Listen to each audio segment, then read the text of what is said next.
Ambani news ಟಿವಿಗೆ ಸ್ವಾಗತ. ಪ್ರತಿದಿನ ನ್ಯೂಸ್ ಅಪ್ಡೇಟ್ಗಾಗಿ ಸಬ್ಸ್ಕ್ರೈಬ್ ಮಾಡಿ. ಎಲ್ರಿಗೂ ಆಯ್ತು ಅಷ್ಟೇ, ಅದು ಬಿಟ್ಟರೆ ಬೇರೆ ಮಾಡಿಬಿಟ್ಟು ಸಾಕಷ್ಟು ಜನ ನಿಮ್ಮಲ್ಲೂ ಸಹ ಸಾಕಷ್ಟು ಸಚಿವರು ಸಹ ತಂದಿದ್ದಾರೆ. ಇಲ್ಲ, ಎಲ್ರಿಗೂ ಭಾಳ ನೋವಾಯಿತು. ಆದರೆ ನಾವೆಲ್ಲ ರಾಜಕೀಯ ವ್ಯವಸ್ಥೆಯಲ್ಲಿದ್ದೀವಿ. ಅಧಿಕಾರ ಯಾರಿಗೂ ಶಾಶ್ವತ ಇಲ್ಲ. ಅದರಿಂದ ಅವರನ್ನು ನಾವು ಯಾವತ್ತೂ ಮರೆಯಲಿಕ್ಕೆ ಸಾಧ್ಯ ಇಲ್ಲ. ಉತ್ತಮ ಆಡಳಿತ ಮಾಡ್ತಾ ಇದ್ರು ಸಿದ್ದರಾಮಯ್ಯ ಅವರು. ಅಹಿಂದ ಸಮಾಜ ಇರ್ಬೋದು, ಎಲ್ಲ ಸಮಾಜನೂ ಒಟ್ಟಿಗೆ ತಗೊಂಡೋಗುವಂಥ ಕೆಲಸ ಮಾಡ್ತಾ ಇರ್ತಾರೆ. ಖಂಡಿತ ಅವರನ್ನು ಒಂದು ಜಾತಿಗೆ ಸೀಮಿತವಾಗಿ ನಾವು ನಾಯಕನನ್ನಾಗಿ ನೋಡ್ಲಿಕ್ಕೆ ಸಾಧ್ಯ ಇಲ್ಲ. ನಮಸ್ಕಾರ ವೀಕ್ಷಕರೇ, ಅಂಬಾನಿ ನ್ಯೂಸ್ ಟಿವಿಗೆ ಸ್ವಾಗತ. ರಾಜ್ಯ ರಾಜಕೀಯದಲ್ಲಿ ಭಾರಿ ಸಂಚಲನ ಸೃಷ್ಟಿಯಾಗಿದೆ. ಮುಖ್ಯಮಂತ್ರಿ ಸ್ಥಾನಕ್ಕೆ ಸಿದ್ದರಾಮಯ್ಯ ಅವರು ರಾಜೀನಾಮೆ ನೀಡಿರುವ ಬೆನ್ನಲ್ಲೇ ಈಗ ಸಚಿವರುಗಳ ಸ್ಥಾನಮಾನದ ಬಗ್ಗೆ ತಾಂತ್ರಿಕ ಹಾಗೂ ಸಾಂವಿಧಾನಿಕ ಗೊಂದಲಗಳು ಶುರುವಾಗಿವೆ. ಮುಂದಿನ ಮುಖ್ಯಮಂತ್ರಿ ಬರುವವರೆಗೂ ನಮ್ಮ ಪರಿಸ್ಥಿತಿ ಏನು ಎಂಬ ಪ್ರಶ್ನೆಗೆ ಇದೀಗ ಸಚಿವರಾದ ಎಂಸಿ ಸುಧಾಕರ್ ರೆಡ್ಡಿ ಅವರು ನೇರವಾದ ಹೇಳಿಕೆ ನೀಡಿದ್ದಾರೆ. ರಾಜೀನಾಮೆ ನಂತರದ ರಾಜಕೀಯ ಬೆಳವಣಿಗೆಗಳ ಬಗ್ಗೆ ಮಾತನಾಡಿರುವ ಸಚಿವ ಎಂಸಿ ಸುಧಾಕರ್ ರೆಡ್ಡಿ ಅವರು, ಸಿದ್ದರಾಮಯ್ಯ ಅವರು ಸಿಎಂ ಸ್ಥಾನಕ್ಕೆ ರಾಜೀನಾಮೆ ನೀಡಿರುವುದರಿಂದ ಮುಂದಿನ ಮುಖ್ಯಮಂತ್ರಿ ಅಧಿಕಾರಕ್ಕೆ ಬರುವವರೆಗೂ ತಾಂತ್ರಿಕವಾಗಿ ನಾವೆಲ್ಲರೂ ಮಾಜಿ ಮಂತ್ರಿಗಳೇ ಎಂದು ಹೇಳಿದ್ದಾರೆ. ಮುಂದುವರಿದು ಮಾತನಾಡಿದ ಅವರು, ಉಸ್ತುವಾರಿ ಸರ್ಕಾರ ಅಥವಾ ಕೇರ್ ಟೇಕರ್ ಸರ್ಕಾರದಲ್ಲೂ ಎರಡು ರೀತಿಯ ನಿಯಮಗಳಿರುತ್ತವೆ. ಕೆಲವೊಮ್ಮೆ ಕೇವಲ ಮುಖ್ಯಮಂತ್ರಿಗಳು ಮಾತ್ರ ಕೇರ್ ಟೇಕರ್ ಆಗಿರುತ್ತಾರೆ. ಇನ್ನು ಕೆಲವು ಬಾರಿ ಇಡೀ ಸಂಪುಟವೇ ತಾತ್ಕಾಲಿಕವಾಗಿ ಮುಂದುವರಿಯುತ್ತದೆ.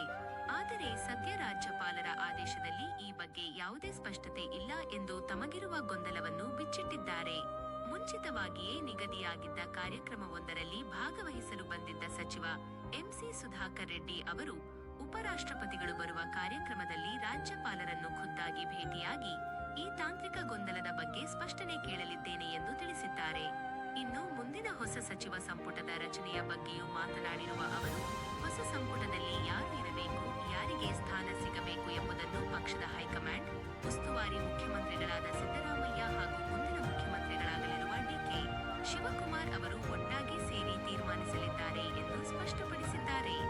ರಾಜ್ಯ ರಾಜಕೀಯದ ಇಂತಹದೇ ಪ್ರಮುಖ ಆ ರೀತಿ ಭಾವನೆಗಳು ಎಲ್ಲರಿಗೂ ಆಯ್ತು, ಬಿಟ್ಟರೆ ಬೇರೆ ಸಾಕಷ್ಟು ಜನ ನಿಮ್ಮಲ್ಲೂ ಸಹ ತಂದಿದ್ದಾರೆ. ಸಾಕಷ್ಟು ಸಚಿವರು ಸಹ ತಂದಿದ್ದಾರೆ. ಇಲ್ಲ, ಎಲ್ರಿಗೂ ಭಾಳ ನೋವಾಯಿತು. ಆದರೆ ನಾವೆಲ್ಲ ರಾಜಕೀಯ ವ್ಯವಸ್ಥೆಯಲ್ಲಿದ್ದೀವಿ. ಅಧಿಕಾರ ಯಾರಿಗೂ ಶಾಶ್ವತ ಇಲ್ಲ.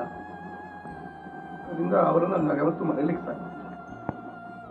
ಉತ್ತಮ ಆಡಳಿತ ಮಾಡ್ತಾ ಇದ್ರು ಸಿದ್ದರಾಮಯ್ಯ ಅವರು. ಅಹಿಂದ ಸಮಾಜ ಇರ್ಬೋದು, ಎಲ್ಲ ಸಮಾಜನೂ ಒಟ್ಟಿಗೆ ತಗೊಂಡೋಗುವಂಥ ಕೆಲಸ ಮಾಡ್ತಾ ಇರ್ತಾರೆ. ಖಂಡಿತ ಅವರನ್ನ ಒಂದು ಜಾತಿಗೆ ಸೀಮಿತವಾಗಿ ನಾವು ನಾಯಕರನ್ನಾಗಿ ನೋಡ್ಲಿಕ್ಕೆ ಸಾಧ್ಯ ಇಲ್ಲ. ಈ ಸಮಾಜದ ವಿಶೇಷವಾಗಿ ಬಡವರ ಬಗ್ಗೆ, ಯಾಕಂದರೆ ಬಡತನದಿಂದ ಅವರು ಮೇಲ್ಬಂದಿದ್ರು. ಅವರೇ ಹೇಳಿದಾಗೆ ಅವ್ರ ತಂದೆ ತಾಯಿ ಯಾರೂ ರಾಜಕಾರಣದಲ್ಲಿ ಇರಲಿಲ್ಲ. ಅವರು ಕುಟುಂಬದಲ್ಲಿ ಅವರೊಬ್ಬರೇ ವಿದ್ಯಾವಂತರು. ಅವರು ಇವತ್ತು ರಾಜ್ಯದಲ್ಲಿ ಇಷ್ಟು ದೊಡ್ಡ ಮಟ್ಟಕ್ಕೆ ಬೆಳೀತೀರಿ ಅಂತಕ್ಕಂಥ ನಂಬಿಕೆ ಅವ್ರಿಗೆ ಇರಲಿಲ್ಲ. ಇವತ್ತು ಎಲ್ಲರ ವಿಶ್ವಾಸವನ್ನು ಪಡೆದಿದ್ದಾರೆ. ಬಹುಶಃ ಅವರು ಈ 2-3 ದಿನಗಳಲ್ಲಿ ನಡೆಸ್ತಕ್ಕಂಥ ರೀತಿ ಬಹುಶಃ ಇವತ್ತಿನ ಒಂದು ಕೆಟ್ಟಿರ್ತಕ್ಕಂಥ ರಾಜಕೀಯ ವ್ಯವಸ್ಥೆಗೆ ಬಹುಶಃ ಒಂದು ವಿಶಿಷ್ಟವಾದಂಥ ಒಂದು ರೀತಿಯಾದಂಥ ದಿಕ್ಕನ್ನು ತೋರಿಸ್ಕೊಟ್ಟಿದ್ದಾರೆ. ರಾಜಕಾರಣದಲ್ಲಿ ಯಾರಿಗೂ ಅಧಿಕಾರ ಶಾಶ್ವತ. ಇವತ್ತು ಜನರ ಆಶೀರ್ವಾದ ಬೇಕು, ಜನರ ನಂಬಿಕೆ ವಿಶ್ವಾಸವನ್ನು ಗಳಿಸಬೇಕು. ಅದರ ಮೇಲೆ ಅಧಿಕಾರ ಬಂದಂಥ ಸಂದರ್ಭದಲ್ಲಿ ನಾವು ಒಂದು we have to be grounded ಅಂತ ಹೇಳ್ತಾರೆ. ಅಂದರೆ ನಾವು ನಮ್ಮ ಕಾಲಿನ ಮೇಲೆ ನಾವು ನಿಂತ್ಕೋಬೇಕು. ನಾವು ಹೇಗೆ ಬೆಳೆದು ಬಂದ್ವಿ, ಯಾರಿಂದ ನಾವೆಲ್ಲರಿಗೂ ಬಂದಿದ್ದೀವಿ ಅಂತಕ್ಕಂಥದ್ದನ್ನು ನಾವೆಲ್ಲ ಅರ್ಥ ಮಾಡ್ಕೋಬೇಕು ಅಂತಕ್ಕಂಥದ್ದು.